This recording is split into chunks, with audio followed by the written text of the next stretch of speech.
Guys, it is Friday, so you know what that means. It's another episode of No Label Live, and this is the first episode of 2019. So I don't know what your labels have been.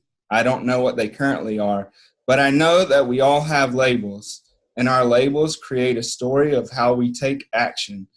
This podcast is meant to support you in creating the story you want around your life in the different domains of life.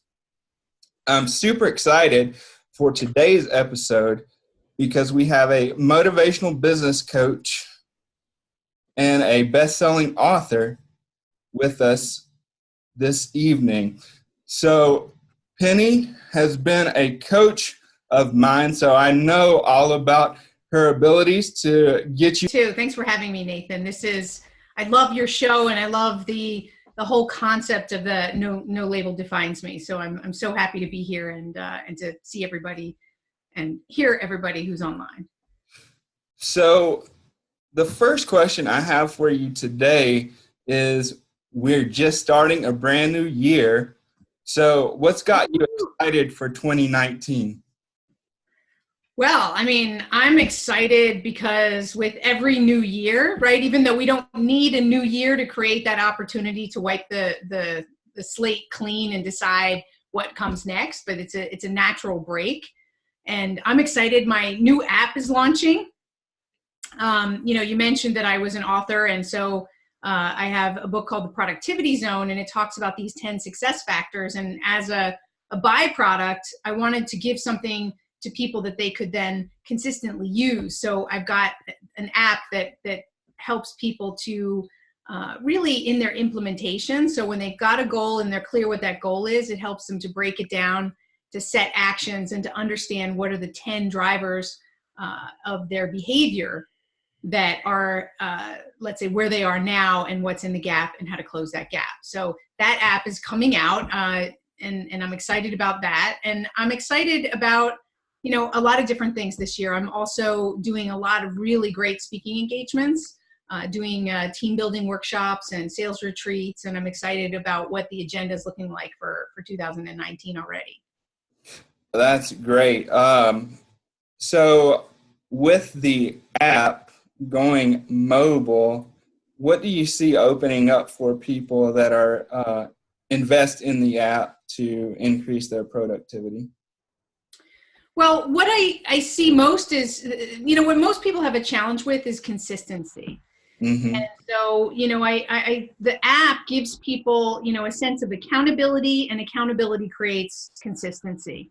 So, because it's an app that you keep coming back to. So you take it once to find out sort of your baseline and where you are, and then you continue to track yourself so that you can celebrate your progress, your wins, and then also recognize what's not working and take action to close the gap in the areas that aren't working. So I think it's to talk about labels, right? It helps people to give themselves the label of consistency, because that's a positive label, right? So it doesn't define you, but it can support you. So in this context, it can make you more consistent and more disciplined in the way that you approach the things that you want to do and that are important to you, and it helps you stay focused and directed on it. And that's huge for anybody who's got a goal. We all want to get there faster, but we don't want to do the work, right?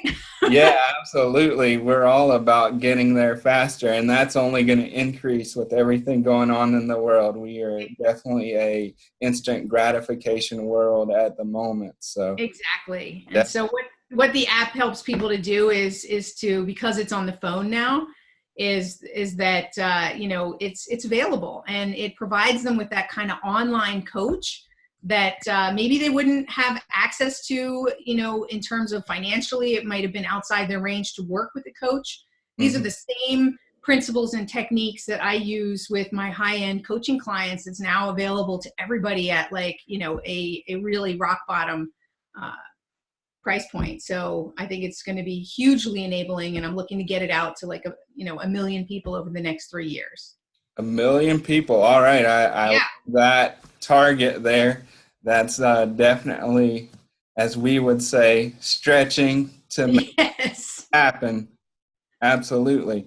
Um, so you touched a little bit on labels.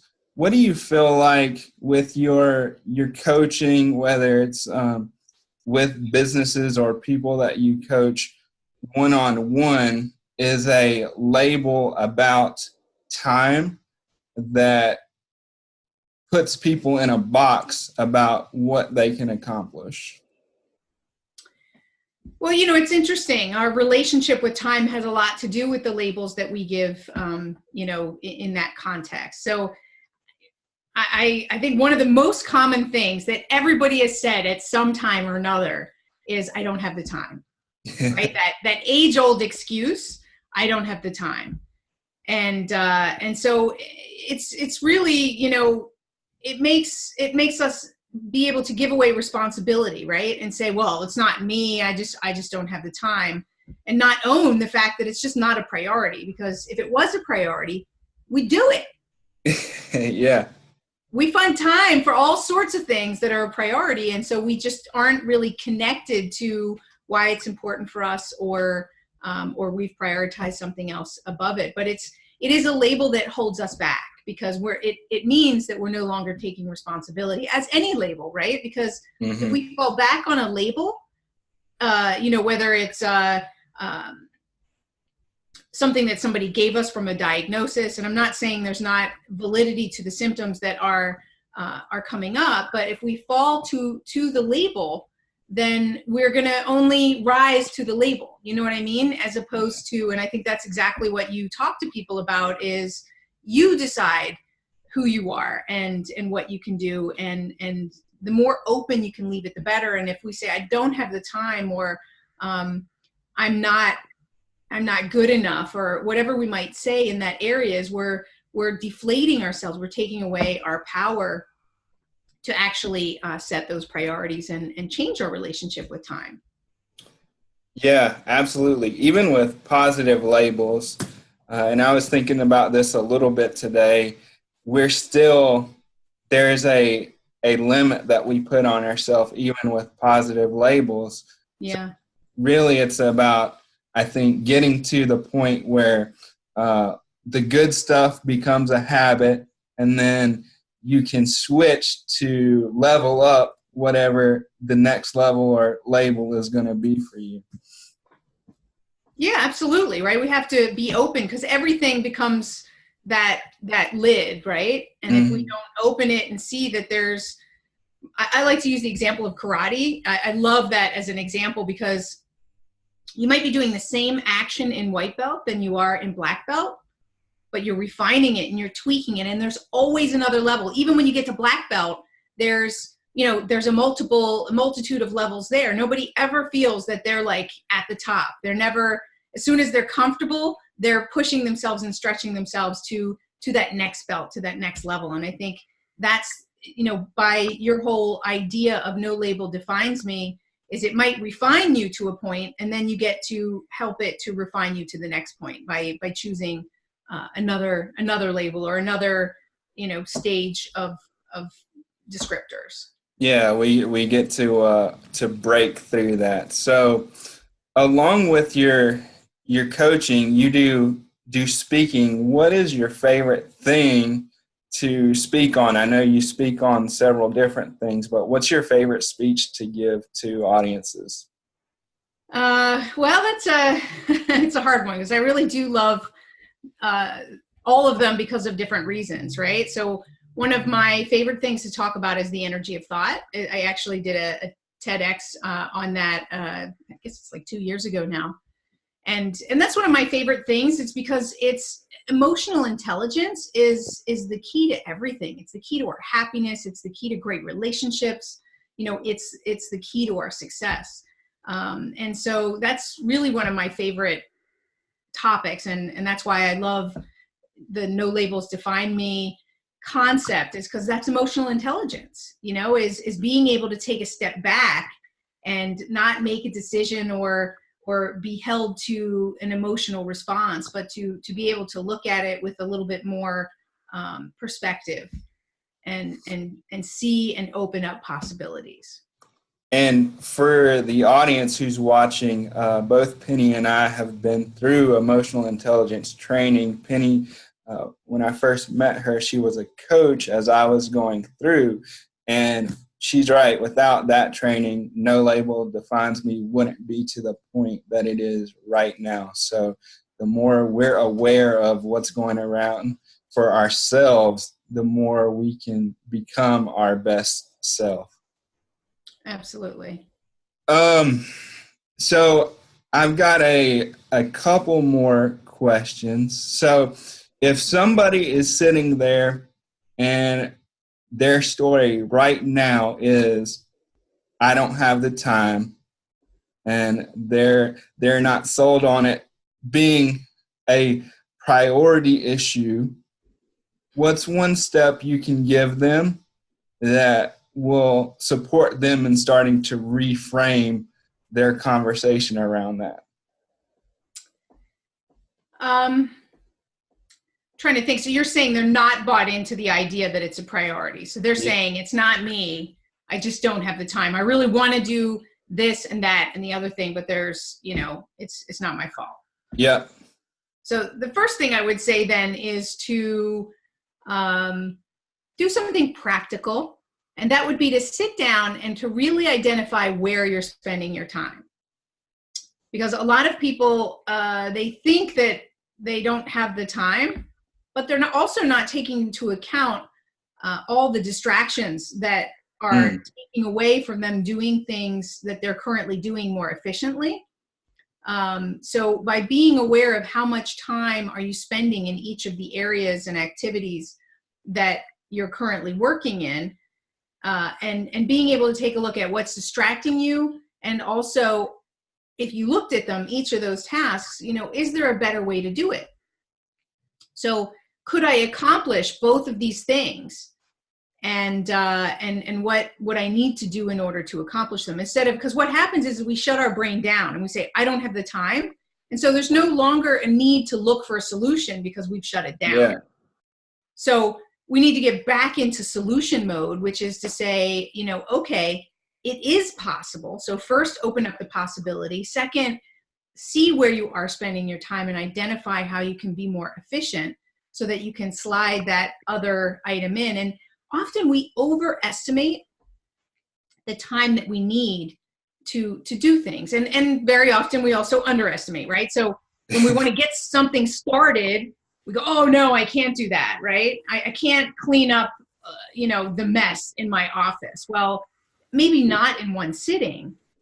So we got to find another solution. That's not the only solution. It could be 10 minutes a day or 10 minutes a week can at the end of the month, then produce you the result that you're looking for. So it's taking a look. There's a triad, which is talking about time, it's talking about quality, and it's talking about money or resources. And so you can identify, any one of those areas. So maybe you can throw a little bit of money at something to delegate it. Mm-hmm. And that would open up your time for something else that you couldn't delegate. So, I think it's important to get into solution mode versus being in stuck mode. Oh, I like that. Solutions over stuck. Yeah. Awesome. And I can attest to that because I remember in our coaching process, I gave you a deadline of what I thought was possible, and you're like, oh, no, cut that in half. You can do that a lot faster, and here's some ways to make that happen. So absolutely. We do overestimate and underestimate depending on what we're trying to accomplish, for sure. Right. So I would say challenge ourselves, right? So all I did there for you was I challenged you. If you came back and you proved to me, right, with logic and proof that wasn't possible, then okay, then it is. But I challenged you, and that put you into solution mode to find a solution. And and that's really what we need to do when we need to get creative. I do this really great workshop, which is around teamwork and creativity. And what we do is we take a project and we have people do it in different groups, sort of competing with one another. And they get a time for how long it takes them to do that project. Then I tell them to cut it in half. And with a lot of grumbling and okay, they optimize the process. And then I tell them to cut it in half again at a time, right? And it's simply a matter of a challenge. And so many people, their first reaction is, that's not possible, right? Shut it down, not possible. And, but other people are pushing at it. They work at it. They bring those other people into it and say, yes, we can do this. And they make it happen, because it's only when you're really pressed into different thinking, like optimization isn't always completely different thinking. It's the same thinking, but a little bit more effective and efficient. It might be like just blocking out the distractions and continue doing it the same way, but doing it efficiently, right? Mm-hmm. Whereas if you cut it down again, is we're challenging ourselves to we can't do it the same way. It doesn't mean it can't be done. It just can't be done the same way. And so we also need to appreciate that just because this is the way we've always done it, or this is the only way we know to do it, doesn't mean that there's not another way to reach the result that we're looking for. And that puts us into solution mode. Yeah, and cutting that time, like you said, you start to look for different ways to do it, but you also, I think, really start to prioritize and figure out what actions are working. And if we're looking at the gas tank of like willpower, what's 1 to 2 actions is going to get me the furthest down the road before the tank gets empty? Yeah, absolutely. All right. So before I leave with my final 2 questions, where can people connect with you, and what do you look for in somebody as far as either a speaking engagement or through your coaching and training? Well, they can reach me at P10, the number 10, app.com. That's the website, and they can see some of the resources that I have available there. I have a page where I recommend different tools and resources for being more efficient and effective. I have also I have a podcast that they can link to, and also the app, when it's out, will be found there on that website as well. So that answers your first question. And the second question that you asked is, what am I looking for, or what type of engagements? I love working with sales teams and leadership groups, and really companies of all sizes or individuals even, because I just love the part of helping people to get to the next level and opening up that possibility for them. And, I've been really fortunate to have a lot of really great experience in building my own technology business that I built from just me, and built it up to a multi-million-dollar company. And I sold it to a public company while living in Europe. And I learned, right, all the ways to do things and all the ways not to do things, like learning by mistakes, right? And I love helping people to avoid making those mistakes. And I've also worked for really large companies, so I know both sides of it. And, so anytime somebody's having a retreat or a team building, or they're having a problem that they need some resolution within the team, those are great times to bring me in and work with me in that context. Or if you're an entrepreneur and you're building your business and you feel like you got to a plateau and you need to open up possibilities, you really want to double your business and you're not really sure how, those are people that are great opportunities for me to work with. Awesome. And I also forgot you are getting ready to start an accountability group for anybody who's looking to write a book and go through that process. So I am. We're going to be starting the group on the 21st of January or that week. And, it was really by request, because I've written my own book, and you and I have had many discussions during the time that we were coaching, not just around the book, but, and I want to share the opportunities of everything that I've learned around becoming a bestseller on Amazon, and how I've used it to really kickstart and create a successful speaking business out of that. and really just how to help people who really don't know where to start. How do I market this? And really just help them to make that nonfiction book a real asset to their business and part of their brand. Yeah, absolutely. So I would recommend that to anybody if that's something you're looking for in 2019. You want to become an author, you want to write that book, definitely consider joining this group for sure. So part of the final two questions first, because I'm Mr. No Label Defines Me. We know that labels do actually define the actions that we do take. So if you were going to put a "Hello, my label is" on you, what's a label that you use to get yourself feeling empowered? Well, there's a couple different labels, right? I don't like to just use one because there's so many good ones to to leverage off of. So one of the things when I'm talking about emotional intelligence, because I really like to lead by example, like that's what I speak about, and I believe in leading by example. So for me, it's the power of perspective. So perspective, maintaining perspective. I don't know if that's one word or one label. How would you label that? Perspective, yeah. Perspective. So that's my superpower, and so I constantly reconnect with that in helping myself. I fall. I'm human, so sometimes if I'm not heading in that right direction and I'm making an emotional response, I definitely, or reaction, I should say, I definitely remind myself to take a step back and maintain perspective and look at the different sides of things.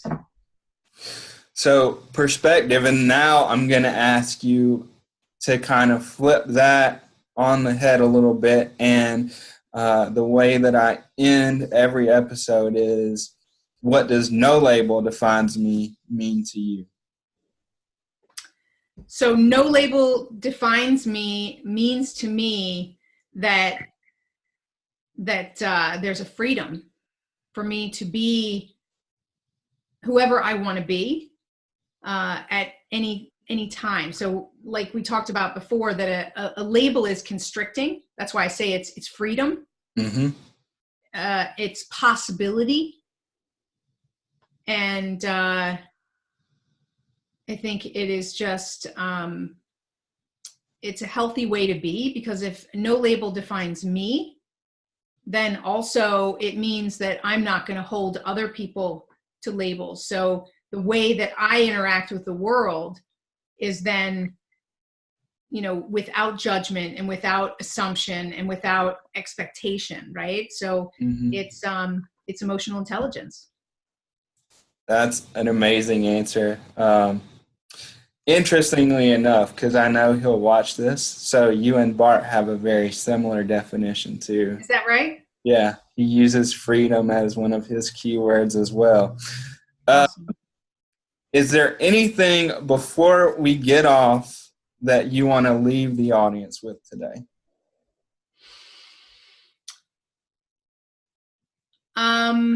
I want to leave the audience with, and I know you talk about this all the time, but another opportunity, especially at the start of the new year, is to relook at the labels that you've given yourself in the past and identify like all the reasons why they're not true. Right? Mm-hmm. And also all the labels in your key relationships, all the labels that you have there. Because to me, labels are expectations, right? When we're talking about from other people. And I just recently had a coaching session with somebody, and we talked about how expectations are the killer of relationships, because it puts a limit. Like instead of being free and being unconditional love, right? Then it's we're trapping it in a box. It's kind of like if you played a game with like 5 pages of rules. Like that would stink, right? Because you're always checking the rules and conflict over the rules. And so I would say this is a great opportunity to take out the journal and to identify 5 of the closest people in your life and relationships that you really want to flourish even more, and identify what labels are in the way. Oh man, that's beautiful, because I talk about the starting five, right? We're the average of the five people that we hang around the most. So who are those five people? That's a great exercise. Right. Thank you so much for joining me today, and I want to acknowledge you for being someone who is able to communicate the idea of time as energy, and communicate it in a way where you do hold the person you're talking with responsible for what they say, but you also allow us to see how to celebrate the steps that we've made, even if we're not hitting our exact target at the moment. So thank you. And if you guys like the show, make sure and subscribe, give it a thumbs up. Who are your top 5 people that you're going to identify labels in the relationship so that you can make it flourish this year? And make sure and share it out so as many people see it as possible. We will be back next week at 7 p.m. Friday, and I can't wait to see you guys.